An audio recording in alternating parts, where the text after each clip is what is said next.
नमस्ते। जानते हैं, सबसे ज्यादा डर हमें उन कहानियों से लगता है जो कहीं ना कहीं हमारे अपने अंदर के अंधेरे को छू लेती हैं। आज हम एक ऐसी ही हिंदी हॉरर कहानी गहरा अंधेरा की परतों को खोलेंगे, समझेंगे कि आखिर इसमें ऐसा क्या है जो इसे इतना डरावना बनाता है।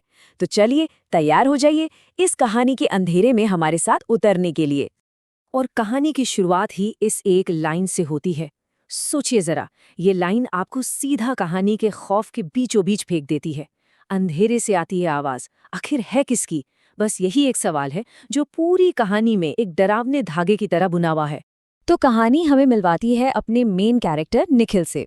सीन कुछ ऐसा है कि वो एक पुराने टूटे फूटे कुएं के पास खड़ा है। देखकर लगता है कि बेचारे का दिल टूटा है।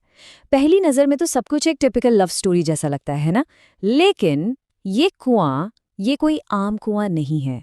इसके अंदर एक ऐसा राज दफन है जो सब कुछ पलट कर रख देगा।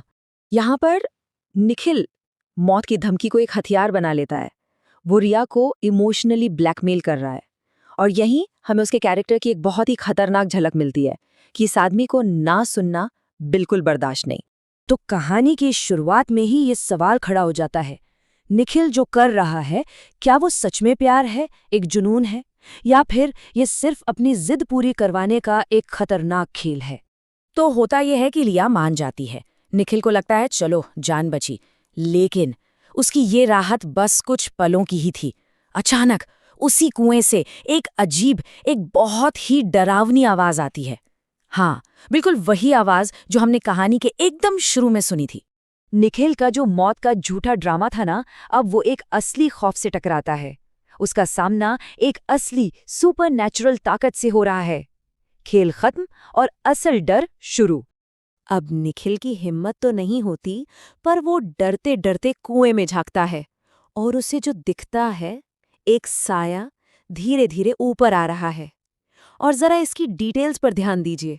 लंबे काले बाल, सफेद साड़ी, चमकती हुई लाल आंखें, मतलब हॉरर के वो सारे क्लासिक एलिमेंट्स जो डर की गारंटी देते हैं। निखिल की तो हालत खराब। वो जान बचाकर भागता है पूरी ताकत से, लेकिन कुछ अजीब होता है। वो भागते भागते वापस उसी कुएं पर पहुंच जाता है और इस बार वो भूत पास के इमली के पेड़ पर बैठा है। मतलब अब भागने का कोई रास्ता ही नहीं बचा। अब अगली सुबह होती है। निखिल बेचारा खुद को समझाता है कि अरे वो तो बस एक बुरा सपना था और कुछ नहीं। पर वो कितना गलत था। वो साया सिर्फ रात के अंधेरे या उस कुएं तक ही नहीं था। अब वो दिन दहाड़े निखिल का पीछा कर रहा था। सीन अब ऑफिस का है।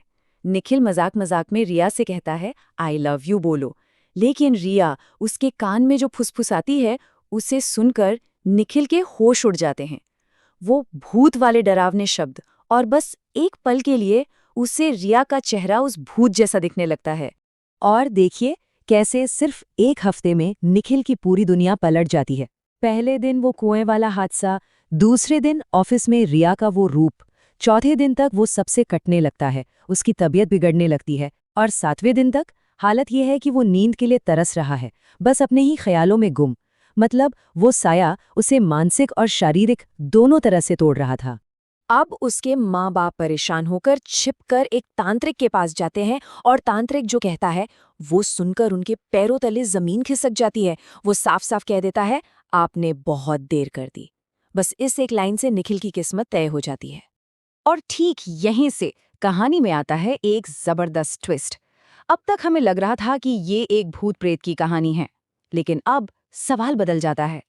सवाल ये नहीं कि निखिल के साथ क्या हो रहा है, सवाल ये है कि ये सिर्फ निखिल के साथ ही क्यों हो रहा है। सोचिए, अब तक हम पूरी कहानी निखिल के नजरिए से देख रहे थे। एक बेचारा लड़का जिसे एक भूत परेशान कर रहा है। पर क्या यही पूरा सच है? कहानी अब हमें रुककर सोचने पर मजबूर करती है।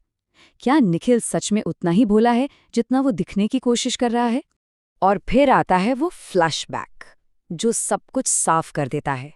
कहानी का सबसे बड़ा राज खुलता है। याद है, निखिल ने कहा था कि वो ना नहीं सुन सकता।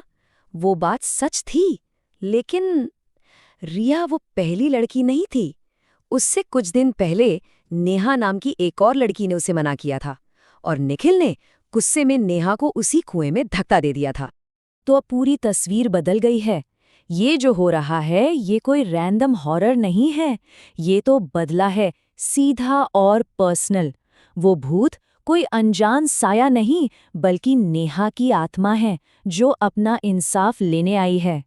और कहानी का अंत देखिए कितना सिंबॉलिक है।